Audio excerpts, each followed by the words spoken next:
Welcome back to Sports Junkies, and man, I'm starting to feel the effects of these junkies. I'm pretty sure you should probably take the needle out of your arm. That might help. I'm not running this ship by myself, buddy. I'm just saying that ship will sink. Well, come on. You're the wrestling dude. Jeez. I can do this part. The rest of it, yeah, I'm probably not all there for. Speaking of wrestling, since you brought that up, I posed this before the break. The first thing I want to hit on, The Miz, yes, reality TV star, managed to win the WWE Championship after cashing in his Money in the Bank contract last Monday. I've thought about this all week long, knowing that this show is coming this Saturday, and I ask you this, Josh, and you tell me, do you honestly think, and yes, The Miz has been with the company for, 4 or 5 years, do you think that he would actually be able to, represent the company? I will actually send a question back at you, because this just popped in my head, but how long was Edge with the company before he became a champion? At least 7 years, right? Almost, give or take. But, numbers in that regard really don't mean much, because look at Sheamus. Yeah, exactly. I was about to use that exact point. Sheamus wasn't even there a year, correct? Give or take, it was about a year, right around a year. I guess to answer your question, no, I don't think he can do it. With wrestling, yes, we all know that it's, fake, but it's real. Like, it's fake in terms of... It's a man soap opera is the best way to look at it. Yeah, it is. It's, they already know who's going to win what, but you still have to train your ass off. WWE, I don't know about when WCW was around and TNA now, but this seems how WWE operates is you have to make a name for yourself, not necessarily with your wrestling, but with how you promote yourself. And yeah, Miz has kind of done that, but he's never really brought himself to a major heel or a major face. He's always kind of been a medium and stuck in between both mediums. Yeah, I've been to live events, and I've looked around the crowds, the thousands of people. I don't remember there being one Miz shirt.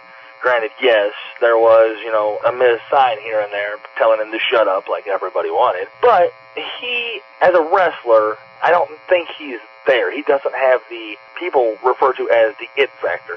You look back through the line, John Cena, Randy Orton, Stone Cold, The Rock, The Undertaker, Shawn Michaels, just to name a few. Those guys had the it factor. They were a household name. You could go, even today, and run into somebody who isn't necessarily a wrestling fan. They would know at least 3 people on that list. The Miz, you could run into a wrestling, or somebody who's a wrestling fan, and they'll say, oh, The Miz, or he's either A, awesome, or B, he sucks. But you run into someone who's not a wrestling fan, the only way they're going to know him is if they're, in their early 20s and have watched the reality shows on MTV. That's where the majority of his fan base came from. Do I think that he has the potential? Oh, yeah. If he kept performing at the level he's at now, yes. But I don't think they built him up the way they should have in order to make him a champion. Because you have to build characters, make them believable. Not even larger than life necessarily, but you have to make them believable. A prime example of that is John Cena. He's been with the company 9 years. Just took his farewell address last week. Beautiful speech, by the way. When he started, the very first thing he said, and I guarantee you any fan seeing this, would remember this, he faced off against Kurt Angle in his debut on SmackDown. I remember that. Kurt Angle asked him what made him different from anybody else. Cena looked at him square in the eye, and he said, ruthless aggression. At that point, everybody knew who John Cena was. Look at him now. He's larger than life.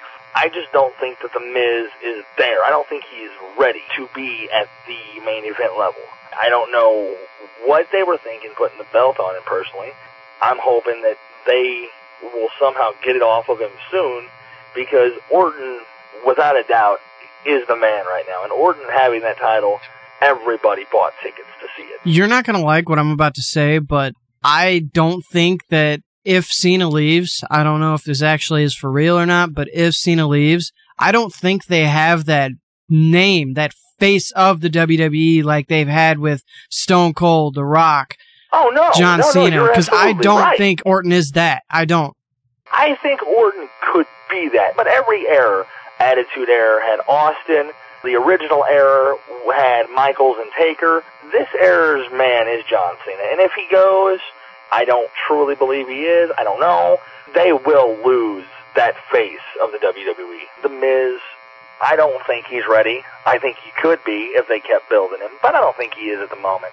we'll just have to wait and see how it plays out coming weeks with him as champion, him cashing in that Money in the Bank contract, and so on. As of right now, he doesn't get the stamp of approval from me. Now moving on to Triple H. He's making his return.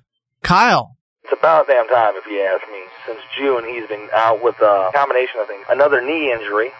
Wasn't his quad this time, but it was in the lower part of his leg that put him out for a few months. And when he was actually set to return early October, but he hurt himself again during this training processes when he was trying to recover, push his return time back. The reports coming out of camp are that he has actually been promoted within the company, backstage-wise, and is now referenced as the right-hand man to Vince McMahon. And as we all know, he is Vince's son-in-law. He could do the job.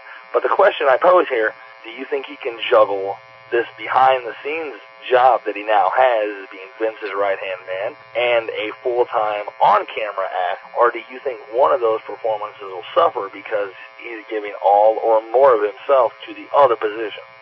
I think, no, he cannot do it because, one, he's learning the whole backstage producing, etc., whatever you want to call it. He's still learning that aspect. It doesn't matter how long you've been with a company. If you get thrown into something, you need to learn how to do it.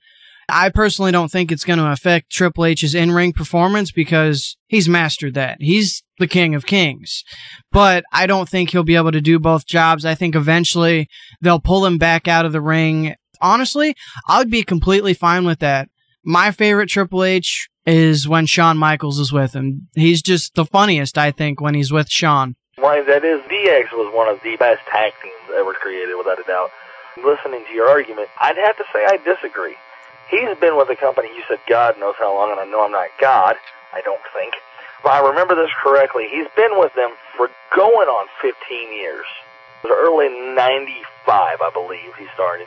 He has been around the block enough to know that he has all the tools, obviously, as we've seen, to do the in-ring side of things.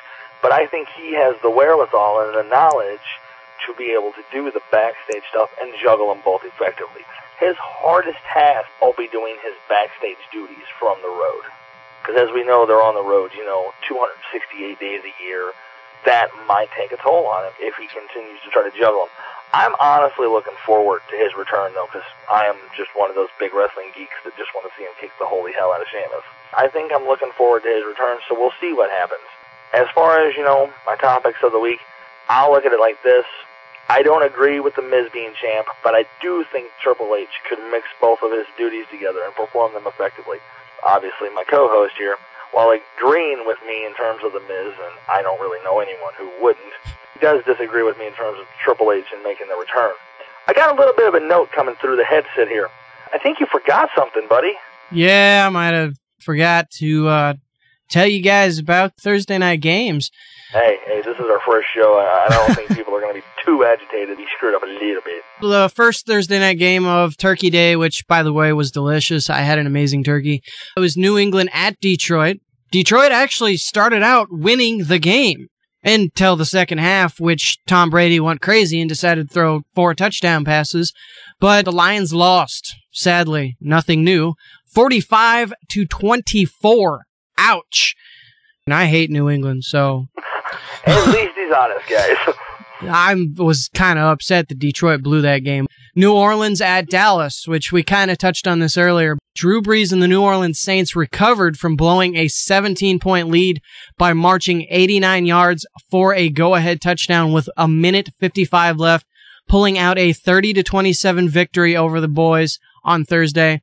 Does this mean that Wade Phillips was really the big problem in Dallas, or has the last 3 games just been luck or bad play by the other teams? Third game of Thursday night was Cincinnati at the New York Jets. Hours after New England beat Detroit to improve to 9-2, the Jets matched them. From what I can tell, the Jets were in control the whole game. Cincinnati really just played like Cincinnati's played most of this season. So next week's matchup of the AFC East leaders should be a good one. New England Patriots versus the New York Jets, a big rivalry. And I hope the Patriots get destroyed. Because if they don't, I'm going to cry like a baby. Won't you do that anyway? Hey, shut up. Another game that we hit on was Tennessee at Houston. That game's 1 o'clock. I'm going to take Houston winning this 17-10 over Tennessee. Minnesota at Washington. I'm going to give it to Minnesota 14-13. Jacksonville at the New York Giants. The New York Giants winning this one easily 28-7. Pittsburgh at Buffalo. Pittsburgh's kind of struggle right now. 21-14 with a win over Buffalo. Carolina at Cleveland. Cleveland wins it 14-3. These are just my prediction, guys. I'm not saying these are the scores. Kansas City at Seattle. Kansas City 24, Seattle 17. Miami at Oakland. Oakland wins it 21-17. St. Louis and Sam Bradford, the big-time rookie, who I think will be Rookie of the Year, offensively at least, will win it 24-21. Tampa Bay at Baltimore. A battle of two good records, but Tampa Bay is not quite the team that everybody thinks they are. They will lose to Baltimore 28-17. San Diego at Indianapolis. San Diego's on the rise, and Indianapolis lost a big game 2 weeks ago to New England, so they're going to be looking to rebound from that. I'm sorry, that was last week. It's just kind of confused me since New England played on Thursday. But Indy will win that one 35-28 in a high-scoring affair. San Francisco at Arizona. Arizona will lose this one in overtime to the Niners and Mike Singletary 10-7 in a low-scoring game. There we go. I've corrected my error from missing the topic from earlier, and I kind of took over Kyle's segment. I'm sorry. It's okay, buddy. That is our show for this week, guys. Next week, I will read off the actual scores from last week's game, and of course, the Thursday night game from next week. That's all that I'm going to have for next week. Kyle, what do you got? Actually, are you ready for this one? The King of the Ring comes back next Monday night. Yes, Monday night. 8 representatives, 4 from Raw, 4 from SmackDown. It's a 3-hour event next Monday night. Be sure to tune into that on USA. I will have a complete rundown of that show. And I forgot something, too, so don't feel bad. I know everyone out there who's listening is asking me, or probably asking themselves, what about TNA? I'll tell you all right now, right up front. TNA, I give them 6 months to a year, and they go bankrupt. They're running like WCW, straight up the damn crapper. When they started, they were good. Right now, with Hulk Hogan and the Immortals, or NWO2 as I like to call them, it's pretty much sucking. For anyone who asks, will I talk about TNA? There's a possibility. Probably not, unless you want to know something. You want to know something? Ask. I'll find an answer. I think that does it for us, doesn't it, Josh? That's about it, but also don't forget that we do have the email address. Once again, what is it, Kyle? Sports Junkies, sports, Junkies, at hotmail.com. We have a Twitter page as well. It's twitter.com/sportsjunkies, which is spelled Junkiez. We have a Facebook too, right, Josh? Yes, sir, we sure do, which is basically the same thing. Just look it up. If you guys want to, go ahead. My actual Facebook's on there. If you want to add me as a friend, go right ahead. I'm cool with it. Same here. So, we're people persons. We have fun with you guys. I will also have 2 of Turley's topics next week as well. Haven't made up my mind what they're going to be yet. If you guys have any requests or any ideas, doesn't even necessarily have to be football. If you want me to talk about soccer, which please don't do that to me, but I will do it. Then just let me know. Email us, sportsjunkies@hotmail.com. All right. Well, if you got a fix, we've got your supply. Here with Sports Junkies, I'm Turley. I'm Robinson. Everybody have a great night.